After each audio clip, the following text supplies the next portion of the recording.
bring in one of the March for Israel organizers. William Daroff is with us now. And, sir, thank you for your time. Good morning to you. I want to give you a chance to explain what this is all about, but I want to read this comment from Instagram, Palestinian Youth Movement. That's their handle on IG. So they write, "We urge individuals not to attend their rally in any capacity. Do not fall into their trap to paint this as two sides. Do not allow them to use you to inflate their numbers for their pitiful rally." I don't know if you choose to comment on that. We hope it all goes peaceful today, but what do you want to say, sir? Go. First, I'd say happy birthday, Bill. Secondly, I'd say that this may be one of the only times that I agree with the Palestinian Youth Movement. They should stay home and stay away from our event. We expect there to be tens of thousands of people coming from all over America. Jews, and as Dana just said, non-Jews alike, who are coming from every corner. We have 1,600 buses alone that are coming into Washington, as well as tens of thousands of people who are flying and taking trains. And they're coming to push the message that America stands with Israel, that America stands against anti-Semitism, and that America demands the immediate return of our hostages. One of the things that you have is, for example, Nikki Haley in the New York Post saying this, that D.C. March for Israel flags key truth. The West now faces a moral test. She goes on to say, America, Europe, and every civilized nation must give Israel everything it needs to eliminate Hamas, which has promised to never rest in the slaughter of Jews. How many people do you think in Israel will be watching what you all are doing today? Many, many. I've been to Israel twice. I was there during the attacks. I was there on an emergency solidarity mission the following week.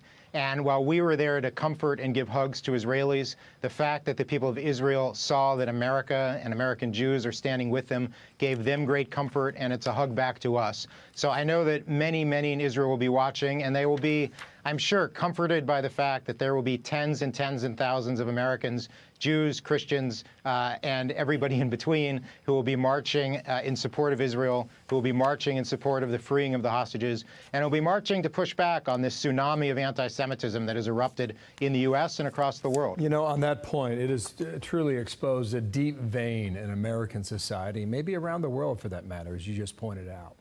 What has this been like personally, to see so many either attack your faith or your country? It's been very difficult for all of the Jews around the world.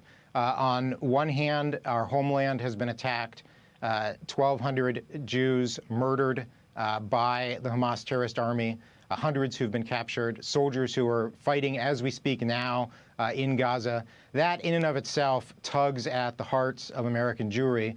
But you add to that the insult that people who we thought were our erstwhile allies, people that we thought stood with us, turning their backs on us in about a minute, in a situation that's not a situation like a lot of issues are in the Middle East, where it's I say 6, you say a half dozen, I say the glass is half full, you say the glass is half empty. If you look at the barbarous murder by the Hamas terrorist army on October 7th, there's no equivocation here. There's no right and maybe right.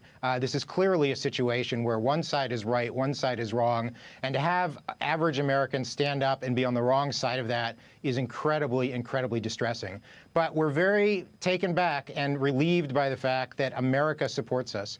The Congress supports us incredibly well. The Senate passed a resolution unanimously. The House of Representatives, with only 9 no votes, and your viewers should look them up, voted to support Israel against Hamas. And we just put out polling today that shows that the Conference of Presidents, along with the Jewish Federations of North America, put out today that shows that 8 out of 10 Americans support Israel's right and, in fact, obligation to defend its citizenry against the Hamas terrorist army. So even though we see what we see at Harvard Square, we see what we might see at Grand Central Station, you will see today tens of thousands of Americans standing up and saying, we stand with Israel, we stand to free the hostages, and we stand against anti-Semitism. And that's an amazing message for America and for the people of Israel. I know you were able to get the Speaker of the House and the Senate Majority Leader to come today. President Biden on his schedule, he'll be giving a speech about climate change before he heads to San Francisco to meet with President Xi and the APEC summit. Did you invite President Biden or Vice President Kamala Harris to attend today? We did invite the president, and the president will be on his way to San Francisco for the APEC conference.